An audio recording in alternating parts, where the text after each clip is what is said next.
This is awesome. We're going to get so meta. So we're talking about how you can give your partners upgrades about certain things. In bed. Yeah. I'm Reid Mahalko from ReidAboutSex.com. Cathy from theintimacydojo.com. So we're just going to do this about the last video. We were kind of rolling and going with it, and it was getting really long. And so Cathy. Yes, Reid. I really love shooting videos with you. Oh, I'm so glad. And one of the things I would love to do is to try to keep an eye on the time so that we can try to keep our videos to 3 or 4 minutes, because that seems to be like the sweet spot for a lot of our viewers. And if we could do that, that would just like open up things for me around shooting video, and it would just feel really, really good. What do you think about that? Oh, wow. Thanks so much for saying something. You're welcome. Thanks.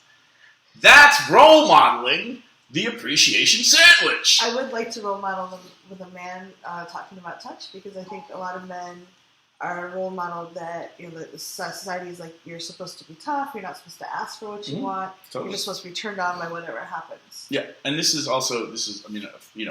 men, air quotes around men, but masculinity and acculturation is where, we're supposed to know exactly what to do, which is why people asking us to change things can feel like, not just for men, but women too, like criticism, because somehow we're supposed to get everything perfect the first time. So the appreciation sandwich can be really useful there, because there's an acknowledgement, then the meat of the sandwich, which is the upgrade or the request, and then another appreciation. And that works really well on men, women, however you identify, whatever your gender, because it's actually just really nice to sandwich requests between two slices of appreciation and acknowledgement. Yeah. And, we're not supposed to say anything, we're just supposed to grin and bear it. So the classic example when I'm teaching blowjob workshops is to get men and women to realize that we, penis owners out there, are afraid to speak up during receiving fellatio. Because you're afraid to stop?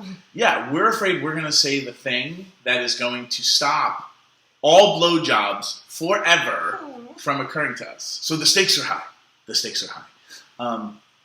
So let's imagine, this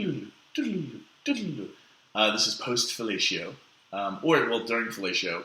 Either way, it would be more of the Cathy, yes, sir. I really appreciate you doing anything to my genitals. That's just really generous of you and awesome.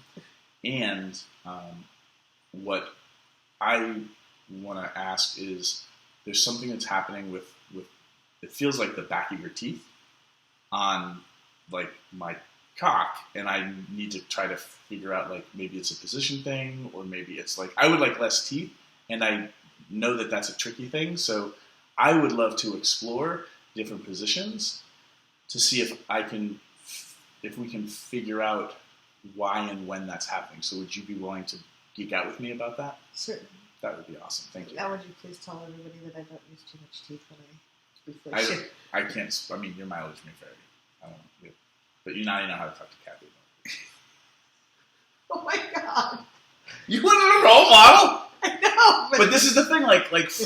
For penis owners, it's really the toothy blowjob is better than no blowjob. This is how it, at least in my mind, this is how it's occurring, right? So we will sit there and hope that it stops, and that there'll be some sort of telepathic communication and breakthrough. And Cathy, it was just an example. I'm not saying that Cathy gives toothy head. I'm not. But this would be a way that you could talk about these kinds of things.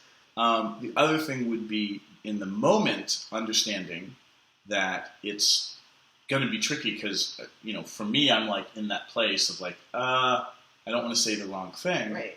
So what you can do is you can build into your relationships that talking about your fear about saying the wrong thing when you're not having the sex.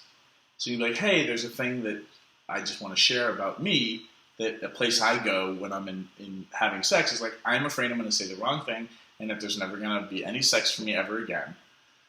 So can we make it okay for me to just say to you, hey, I'm in my head, can I make a request?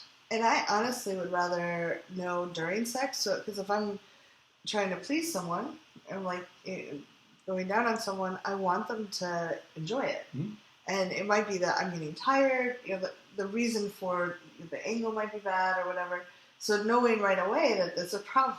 This is the best example ever. I know, but not everyone. Comments about this. Everyone in the world is going to think that I bite them. I don't know.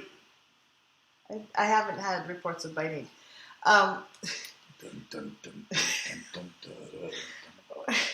One of the things to remember is not to just use the appreciation sandwich when you have a criticism, but to appreciate other times too, because I've noticed that I have a friend that uses the appreciation sandwich a lot, but only when there's a problem. So when he starts appreciating me, I'm like, what's going to happen now? Yeah. So use the appreciation sandwich for a lot of things, or just appreciate appreciate anyone who's giving your head, whether it's toothy or not. And it's about communication. I'm just using that as a silly example. It exists in all areas of life, not just in the bedroom. Right. But again, like this is, and look, now we're at 6 minutes now, so we can't even follow our own advice. Leave your comments below. Tell us what you think about the appreciation sandwich and the things maybe that you find difficult speaking up about in bed. We're not alone.